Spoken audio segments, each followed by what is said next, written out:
Some days ago, we talked with Sarah Moustafa. We talked about the global marches in Egypt. Sarah Moustafa comes from Egypt, and we were talking about the global marches related to what can be the issues for Egypt, for the population, what they are facing with the global marches. And of course, the global marches that one started from Morocco, Algeria, Tunisia, through Libya, and to reach Cairo, and then to get to Rafah. Same other people coming from Europe, same arriving to Cairo and trying to reach Rafah. Anyway, last time we had a short conversation about this topic. It was really urgent and important to talk about that.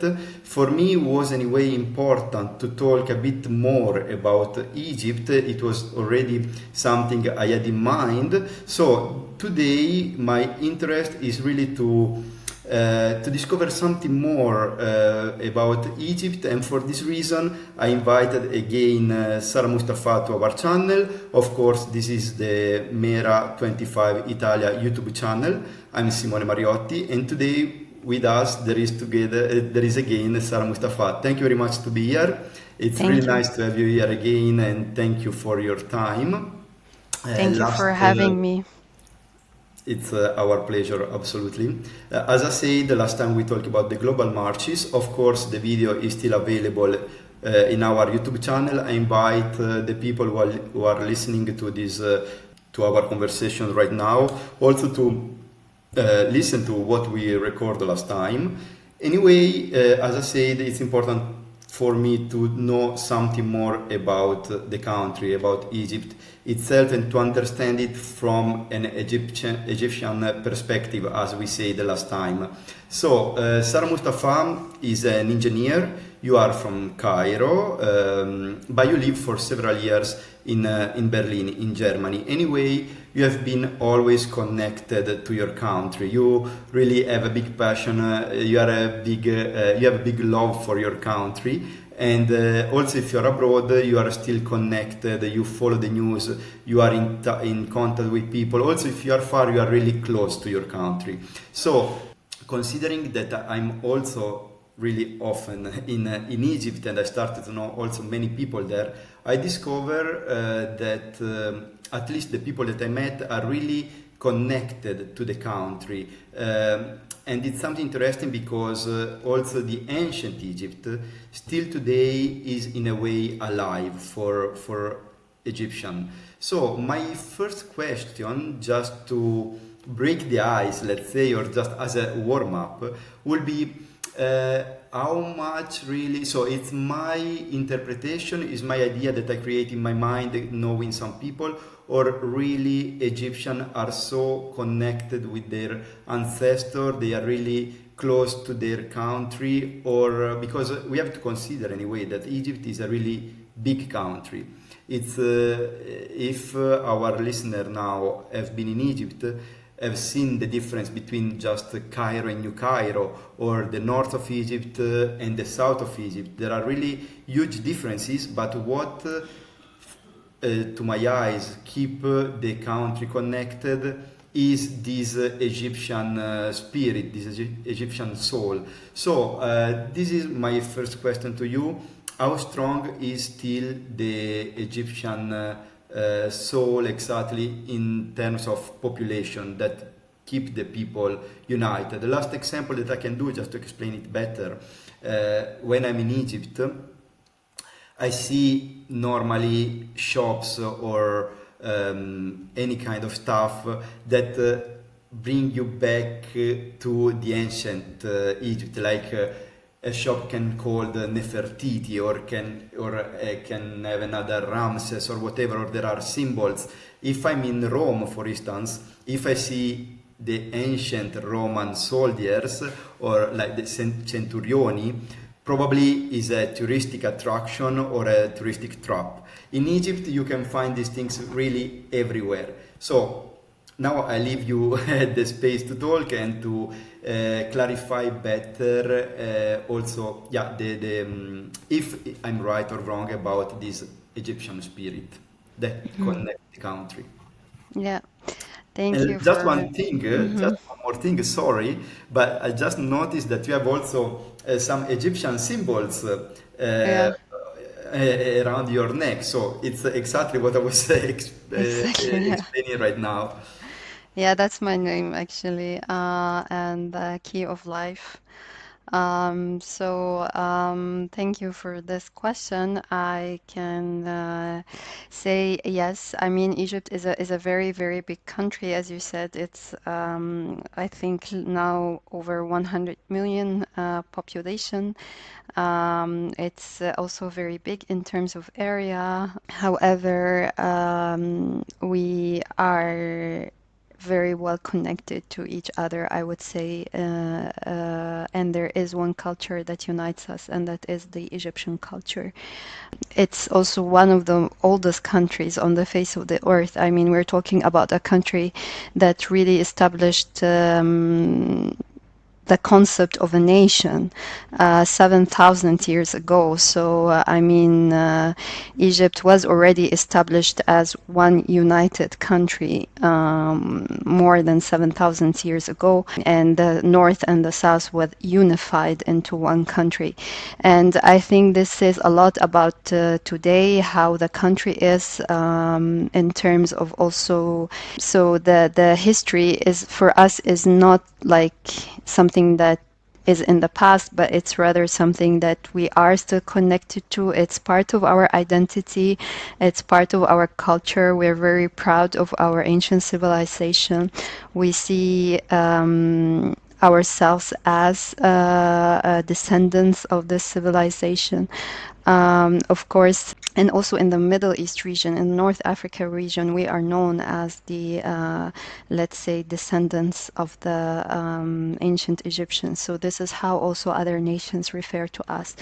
In terms of course, throughout the years, there has been I mean, we don't live in a bubble. We're not isolated from the world. So, of course, there are influences from the Middle Eastern culture, from the Western culture, from the North African culture.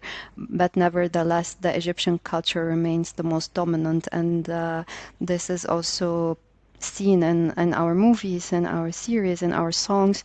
So Egypt in the region is known actually as the Hollywood of the East because we dominate the movie industry for so many years. We don't have tribes. We're not divided based on ethnicity or tribal or something like that. I come from Cairo, which is in the north of Egypt. However, when we celebrate our traditions or weddings or whatever, we also wear costumes from the south of Egypt, from different parts of Egypt, from Sinai, from the oases. We don't really have this division in terms of identity. We're all viewed as one. And in terms of passion, I have to say somehow it is a very like evident, even not only in the past history, but also in the recent history, how Egyptians feel about their country. Because even in the most recent events, when people perceived some danger on the country with the war that is going on in Palestine, many of the Egyptians abroad were actually willing to go back, and some actually went back temporarily just to see if there will be any need for them to be back. So when things get or when our country needs us, we don't leave it, we go back to it. We don't leave our country if it's in a difficult situation. We never did throughout the wars. It's always that we go back. So this is how much it is actually, yeah, for us. It's a love that cannot be explained, really. Okay, but I wanted to ask you this first question also because the first time I went to Egypt, what impressed me was that many mosques next to churches, Catholic churches. So it shows the unity in a way between the two religions, and but also knowing people that are Christians or Muslim, it's also in a way so religious people there are still really religious. So here in the western side of the world, religion lost a lot of its power, but there is still really strong. That's why also there is this big difference in terms of religion, also if they are united in a way. So, but exactly at the end, the base, the core is anyway the Egyptian spirit that I find really, really interesting. And this was, I don't know if you want to add something. Yeah, just a small remark that yes, mosques are next to churches. Mostly they are Orthodox churches because majority of Egyptians are Orthodox. There are Catholics, of course, but let's say the majority are Orthodox Christians. And it's true, we live in unity, Muslims and Christians. We're not segregated by religion. In the past, we even used to live in unity, Muslims, Christians, and Jews, because there were Egyptian Jews, there were really prominent people in our society, and even in some areas in Cairo, you will find a mosque next to the church, next to the synagogue. We had part of our population were the three also Jewish, but unfortunately we lost them. So we celebrate Christmas and we celebrate also Ramadan and Eid. We celebrate both in the most social and religious way. So I grew up in a Muslim family. I'm a Muslim, of course, you can see from my name. I was celebrating Christmas at school with everyone. And also, we celebrate Eid with everyone, and we exchange our cookies and everything with everyone. So we don't really have also this split or segregation by religion or by anything else. We are at the end all Egyptians. We are religious, yes. Religion still plays a very big part in our society. However, we are one people. I will come back to this topic a bit later, but now let's go. Let's talk about the present time and connect. Let's start connect this interview to the one we had before. As I said, as I mentioned, we talked about the global marches. I know since they started, you were updating yourself about how things go, and if you can make a really short recap, because anyway I invite people to go check the previous video. But anyway, from our video last time, how did things develop, considering that just a few days later Israel attacked, bombed Iran, and of course the media now are all interested in what happened between Israel and Iran, without taking in consideration anymore what happened in Gaza, what happened in the West Bank, and what happened there in Egypt. So if you can give us just a short update. Yeah. So yes, based on my updates, the global marches to Gaza through Egypt did not succeed. So the one coming from the different North African countries, they were blocked at Libya for not having the valid passports, visas, security clearance. The authorities in east city of Libya had to send them back. They are marching back to Tunisia, Algeria, and Morocco. Ironically, Tunisia made a statement asking them to ensure that they all have the proper documents to pass through Tunisia. So it did not succeed, this one from North Africa. As for the people who were trying to get to Rafah and arrived in Cairo airport using touristic visas, trying to enter the country to demonstrate, they were also deported by the authorities. There were a lot of videos on social media of angry Europeans being deported back. So it did not succeed, and again the Egyptian government made a statement asking everyone to abide by the laws. respect the country's sovereignty, and to coordinate with the authorities before, of course, trying to do any sort of demonstration in the country. Yeah, unfortunately, I mean, it's not in my opinion, I mean, it's more important what is also happening or in Gaza and the West Bank, and unfortunately, this is being globally overshadowed by what is happening now in Israel and Iran. So, and yeah, a lot of things now are not in the spotlight of the media. Okay, and so what I wanted to ask you also, related to these global marches, I remember I saw a picture that there was also an idea to start from, if I remember well, Jordan, pass through Lebanon From and reach Lebanon to Syria to Jordan and then exactly, to exactly. Egypt. And Yeah. then to Egypt to do the same thing, to go to Cairo and then to Rafah, when actually you could go directly from the sea and reach anyway if you want to enter from that side. So my question is why everyone wants to enter through Egypt? Is there a reason? Because all these marches were focused on Egypt to enter to Rafah. Okay, it's the best way to enter to Rafah, but it's not the only one, probably. So, I mean, we were talking about Greta Thunberg, and they tried to reach Gaza with a boat, and you were agreeing that this was for you the best way to reach Gaza. Why? So, what's the reason for you? And for, I mean, I'm expecting also many Egyptian. I talked to other Egyptian; they were all angry seeing people wanted to pass through Egypt and the mess, the chaos created in town, because we saw also videos in YouTube, in some channels, in Instagram, where also the activists coming from Europe, for instance, were really angry and violent against Egyptians. So why through Egypt? Yeah, that's a very good question, actually. Many Egyptians are also asking them, why do you insist on coming through Egypt? So, again, first of all, as an Egyptian and Egypt as a country, no one is against any support to Palestine and to Gaza.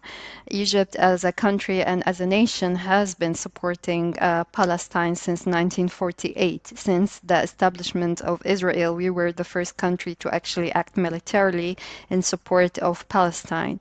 So we have been involved in the Palestinian case since 1948. So just to put it a bit in context, Egyptians have been donating a lot of aid since so many years to Palestine. There are Palestinians who do live in Egypt. They don't live in refugees camp. We don't have refugees camp anywhere in the country. They live in Egypt. They got educated in Egypt. Our neighbors were Palestinians. My aunt neighbors were Palestinians. So they have been welcomed in Egypt for many years.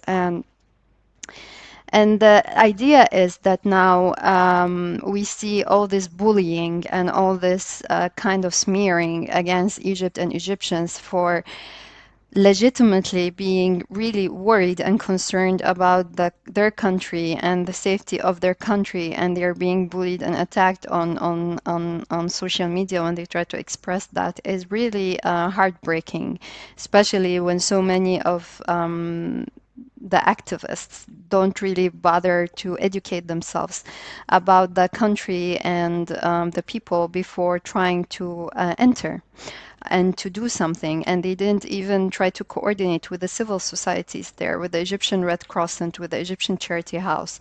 So Egypt has been supporting Palestine and will always support Palestine no matter what everyone is trying to say. There are facts and history, and anyone can easily check if they care to understand a little bit. Now, the general fear in the country, or the general, let's say, concern, is that for so many years there has been attempt to drag Egypt into a war. And there are still attempts into dragging Egypt into a war, especially a war with Israel. There are really have been going several attempts throughout the past years. So when the Arab Spring started, and I think everyone remember, all the Arab countries started to have these revolutions, and it extended to Egypt. And of course, I have to put Arab between two brackets when I talk about Egypt, because we identify as Egyptians, or the majority of us identify as Egyptians. Also, There, if in the passport, in the Egyptian passport, there is written Arab Republic of Egypt or something like that. Now I don't yeah, remember but exactly. yeah, but it's not something that has been it has been for recent years. I think since the 60s or so, that one of the presidents decided to do this Arab nationalization thingy. But Egyptians identify, or the majority of Egyptians identify as Egyptians. So the ethnically Arabs are the ones in the Gulf. The North African countries are North African countries. They identify based on the country. The Islam and Arab culture extended to those countries. It doesn't make them Arab. So same thing as Latin America. They speak Spanish. They have the Spanish culture. It doesn't make them Spanish people. So just to highlight a little bit the difference. But anyhow, so these revolutions started all over North Africa, and the Egyptian government at that time was overthrown, and many things happened. And then we had the Muslim Brotherhood coming to power. And for those who don't know, the Brotherhood is an extremist, also ideology of Islam that try to get into power in many countries, and they have successfully managed to do that in Tunisia and in other parts. So they came to power, and they were willingly trying to tear the country apart from the inside, creating some sort of division between the Muslims and Christians. Because, of course, again, we don't have any tribal or ethnic differences, because we're all Egyptians. However, we are Muslims, Christians. So they really tried to create a division. They really wanted to allow Sinai to be given to Palestinians, to establish a Palestinian state over Palestine. And that's why the people rose against them again in to overthrow them, and Sisi came to power. So the idea of giving Sinai to the Palestinians basically means dragging Egypt into a war with Israel again. Because, of course, there is no guarantee that Palestinians will just not also some sort of, let's say that there could be also some sort of tension between the Palestinians and the Israelis from Sinai, leading to Palestinians maybe responding in a way with, I don't know, some sort of act that provokes Israel then to attack Egypt. And we have seen this in Lebanon. I mean, this has happened actually in Lebanon, in the south of Lebanon, when Lebanon had Palestinian refugees, and there were some sort of also the PLO was established, and there has been some sort of conflict between Palestinians on the Lebanese side, Israel, and then Israel as a result attacking Lebanon and invading Lebanon. And I'm not saying that Palestinians had no right or whatever. I don't want to go into these details. I'm not maybe the most correct person, but saying that this has happened before in another country, it could also happen again, a similar scenario in Egypt. So there has been a lot of pressure on the government also since the start of October 7th in the background from Western governments to accept the fact to resettle Palestinians in Sinai. The government has been resisting that. There has been some provocation on the border also with Israel. And Trump, when he came to office, announced that openly, that the idea is to resettle Palestinians to Jordan and Egypt. So it's not like we are making conspiracy theories up and we're trying to live on that, but it is actually, he publicly said that so openly. So generally speaking, seeing all these marches insisting on coming through the country, seeing also that many of those marches are organized, or the people behind it, mainly from the North African country, or let's say from Lebanon, are part of the Muslim Brotherhood. They have so many parties, by the way. They don't necessarily operate as the Muslim Brotherhood. They are very smart also on how they operate. They have different parties, insisting again on dragging the country into a war, or leading a country to be into a war. And if looking at the region, we see that the countries have been systematically destroyed in favor of the Grand Israel Plan. So we saw Iraq was the first example, completely destroyed now. Syria also destroyed. Sudan is being destroyed. Libya is currently also splitted in a way. We have seen this systematic destruction of the countries in the region, and mainly the central countries that had anyhow any military power, or any sort of a decent military power that could defend its country, being systematically destroyed. And Egypt now is the only remaining, let's say, central country in the region. So in a way, we have this impression that there is this approach to drag the country into a war, to systematically try to also either the country internally self-destruct, or have a real confrontation with Israel, which in both cases is refused, of course, by Egyptians.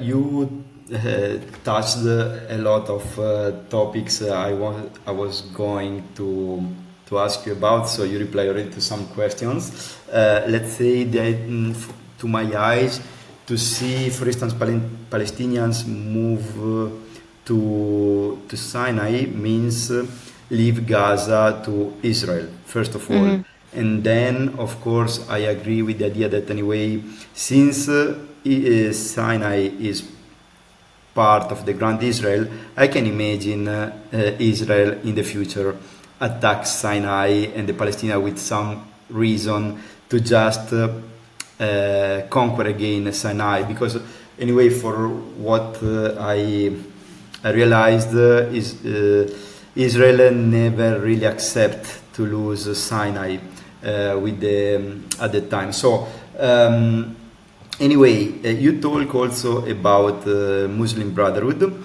I wanted to touch again this topic because at the beginning we were also talking about religion, the Orthodox Christians, the Muslim, Islam in Egypt, they live together, but how to conciliate the Muslim Brotherhood? Because anyway, for Western people, let's say, it's just an extremist side of Islam. And it's in a way what the right-wing politicians use as a propaganda against Islam. So what would you reply to that?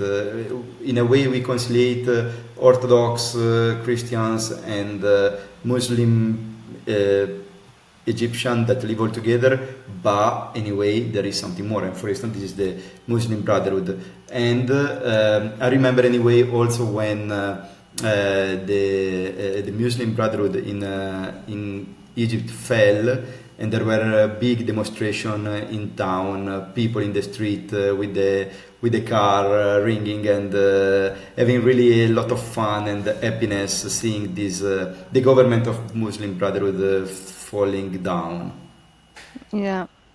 Yeah, I mean, they are not representative of what Islam is, or Muslims, of course. I mean, it's also like the right wings.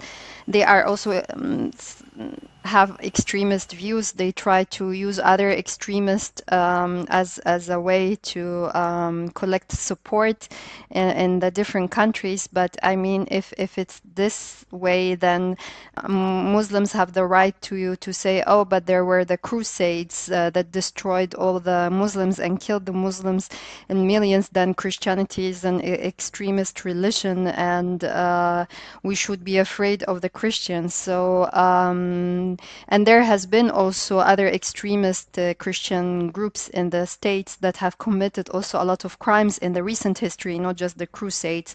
So, extremism exists in, unfortunately, religions can be used in the most unfortunate ways to create extremists. And as for Islam, in general, maybe it's something not everyone knows, but like as a Muslim, your faith is not complete unless you acknowledge Christianity, Muslims, and Jews. And you have to acknowledge them as religions, meaning that we believe in Christianity and Judaism. Me as a Muslim, I believe in these religions. I believe in Jesus. I believe in Moses. I believe in Mary. I believe in the Bible, that the Bible existed, that it's the words of God, that Moses was a prophet of God and Judaism existed. So, given that this is a corner in our faith, we cannot really harm anyone because it's like harming yourself. And Jews, Christians, and Muslims in Egypt, they have lived in peace and prosperity for so many years. There was no tension. I mean, many of the prominent also politicians in the 40s and the 50s, and the important politicians who were fighting for Egypt's independence against the British colonization were Christians and Muslims. So it's not like they or Islam says we have to attack people who are not Muslims. So when under the Muslim Brotherhood, unfortunately, there has been a lot of terrorist attacks targeting Christian churches, and also a mosque was bombed. And when the church was bombed, this broke the heart. I mean, the people who were actually standing to guard the church were Muslims. The security, the police who were positioned, and the person who found out about the bomb was a veiled Muslim policewoman who was trying to stop it, actually to stop the guy from entering the church, to stop him from bombing the church, and stopped him at the door. And unfortunately, of course, she died along with others, but the catastrophe would have been bigger if he had managed to enter the church. So we refused this language of extremism from the Muslim Brotherhood. So this is also why the Egyptians revolted in a way, or refused the rule, because Egypt is a majority Muslim. They saw the messages of the Muslim Brotherhood, how they were trying to create this hate between Muslims and Christians, which is something completely refused. And this is why they are not accepted, let's say. In the West, there is Islamophobia. Unfortunately, it's only there's always a focus on the bad examples, on the extreme examples, on the wrong examples, forgetting also that during the Second World War, Jewish found refugees in the Muslim countries among Muslims. There was never a single massacre or genocide against Jewish or Christians in the North African countries, or the Middle Eastern countries, even the Gulf countries. I will not talk about Turkey. That's a different story, please. But like in general, in North African countries, in Gulf countries, there hasn't been any really extremist kind of tragedy committed against Christians or Jews. They've always been welcome. They have always been safe and protected. And until 1948, all the North African country consisted of Muslims, Christians, Jews living in peace, actually. Okay, thank you very much for the explanation. We as Mera also refused this kind of extremist. It's for me, but talking for sure also about Mera, it's always beautiful to have a conversation with people of different religion, different countries, different opinion. That's why we also often talk with people that also have not our ideas, but it's a way to grow and a way to create connection. So when we talk about extremists, we are also far away from this kind of movements and ideals. Say that you mentioned before also Donald Trump, and related to that, I was thinking. So we never know what Donald Trump is going to do the day after. But anyway, what we can consider is for sure Israel as a 51st state of the United States. And related to Donald Trump and Muslim Brotherhood and general extremist movements, we know that ISIS now, for instance, is financed by Israel to fight against Hamas. We all know, I hope finally, that Hamas was also financed by Israel. Same as in the past, the states were financing Al-Qaeda, and then we know what happened then later in the years. So, what is your opinion about the US? You as an Egyptian, you as Sarah Moustafa, of course, but I think you can talk for a big part of Egyptian. So the fear maybe of the United States and Israel as the 51st state of the states. I mean, it is unfortunately a very complicated situation. USA has a lot of interest in the region, of course, mainly represented also the establishment of Israel in the middle of the Middle East to serve Western interests. And we have seen what also the German Chancellor just said days ago about also how the West has to be thankful to Israel because it's doing their dirty work in the Middle East. Western influences has always been in the Middle East, whether represented by Great Britain or USA, of course, currently. Egypt specifically has maybe an up and down relationship when it comes to the USA. I mean, following the signature of the peace treaty with Israel in the 70s, Egypt was one of the allies to the USA. However, recently with Trump and Sisi, I mean, we cannot see this like strong alignment on many things, especially when it comes to the displacement of the Palestinians in Sinai. It doesn't serve the interest of Palestinians or even Egyptians, and Trump or the USA were really pushing and insisting on it. We've seen also that Trump recently visited the region and didn't visit Egypt. There hasn't been any official visits between USA and Egypt since Trump came to power. USA also demanded that the American ships pass through the Suez Canal free of charge, and Egypt refused, of course. So now there is a bit of a tension on an official level, I would say, in terms of their relationships. But on people level, we understand, of course, the threat that USA presents, of course, and the unlimited support Israel has from the USA. And this, of course, makes us more wise when it comes to also decisions and refusing to be dragged into a conflict with Israel, knowing that it's backed by the United States of America and probably all the Western countries. So in a way, America, unfortunately, at the moment is not viewed as or let's say the Western facade somehow has dropped among many of the people, and they can see that there is really no real. They don't work for the interest of the Middle East, but rather for the interest of one country in the Middle East. So there is a lot of maybe a sense of unwelcomeness also among the people, or some sort of not very supportive, let's say, of the USA politics in the region.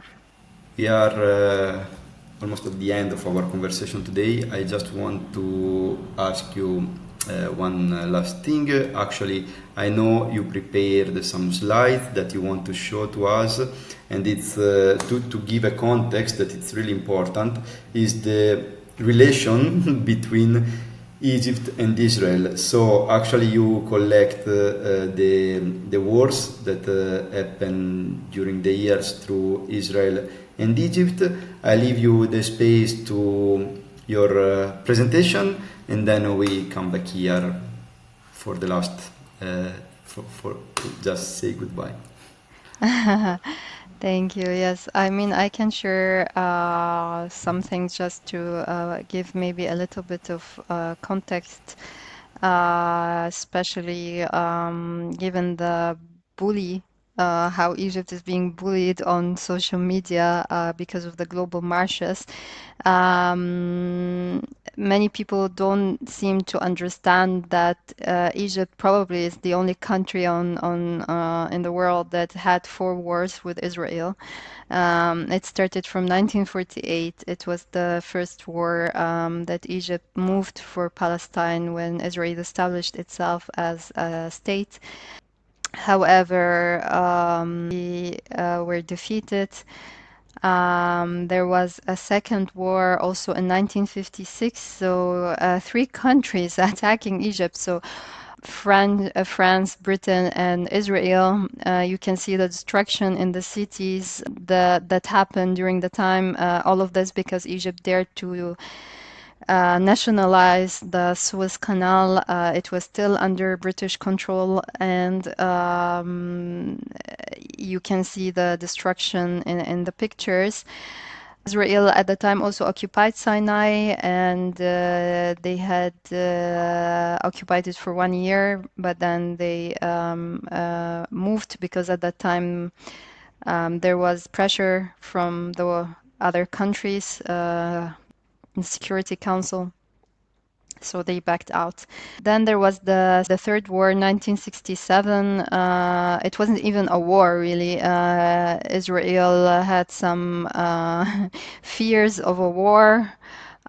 So they decided to attack all the military bases in Egypt. As you can see, full destruction. They occupied all of Sinai at the time, all the Gaza Strip, all West Bank. Gaza and West Bank were under the protection of Egypt actually since 1948, for those who don't know.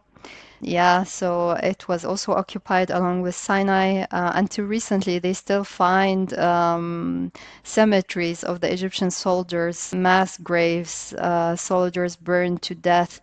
And yeah, this is only a small case, but yeah, just to highlight also what we suffered from. I wouldn't call it a war per se because there was no war from our side, at least. After that, 1967, Israel occupied Sinai fully. There was resistance, of course, from Egyptians, and Israel attacked one of the schools, primary schools, killing all the children. Was one of the most devastating, of course, attacks at the time. It happened in 1970. We still remember this massacre on yearly basis. I mean, I don't need to say more. Really, the pictures explain a lot. And finally, there was the 1973 war. So we had to rebuild our military again. We had to rebuild our country ourselves again. You saw the destruction that happened in 1967 to the military. The military was rebuilt by the donation of Egyptians, by the support of the people to the military, really. There has been also women in the resistance front against the Israeli occupation of Sinai. And finally, we were able to get our land back in 1973. It was a difficult war, really, because Israel liked to build walls. So they had built the Barlif line, and you had to destroy this line to be able to enter Sinai, or to this wall to be able to enter Sinai, and also cross the canal. So it was really very difficult victory for us. And this is why after and during this war, actually, it was of course going on so many days, and Israel had support from the United States of America, an official support that the Air Force of the United States of America moved to support Israel. So we were fighting basically for our land. We lost many of our people. So our president at the time took the brave decision to make a peace treaty with Israel. And we are grateful for him, actually, the future generations, because it wasn't an easy decision at the time for him, being also called a traitor by the Middle Eastern countries. Egypt was boycotted for so many years by the Middle Eastern countries for signing a peace treaty with Israel. But we cannot, I mean, war basically means that you have no economical development, that you're never safe. We have seen what is happening in the neighboring countries, which is very sad and really unfortunate in so many ways, undescribable. But Sinai was won back by Egypt really after a real struggle. And therefore, it's not easy for us, for people coming from abroad, wanting to put our national security, our sovereignty at risk, wanting to come in the country without understanding any context or history or where the people are coming from, and demanding that they are to be welcomed with open arms and to just be allowed to do what they want to do, without understanding really the context. So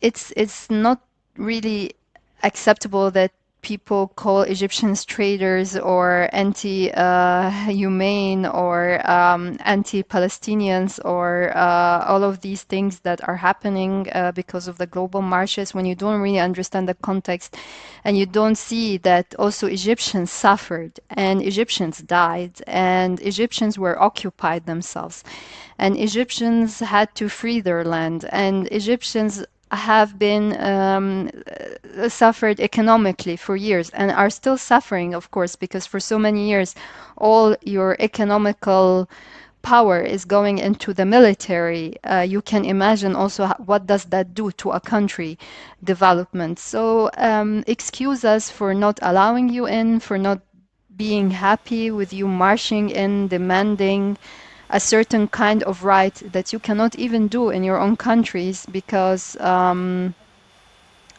yeah, you can only demonstrate if you have some sort of permit also in Europe. So yeah, that's basically a nutshell. Okay.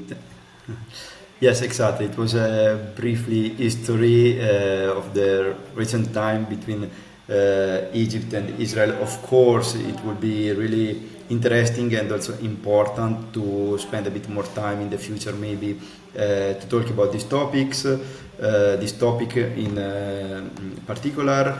Anyway, Sarah, thank you very much for your time today. I hope we will have the opportunity to talk again about these topics, but in during better times. But unfortunately, what we see right now, it's absolutely not the best situation in the world. But anyway, I hope our listener enjoyed this conversation. I remember, of course, to subscribe, to like the video if you enjoyed the interview, to share, and see you to the next video. Thank you, Sarah, and see you next time, hopefully. Thank you. Thank you very much.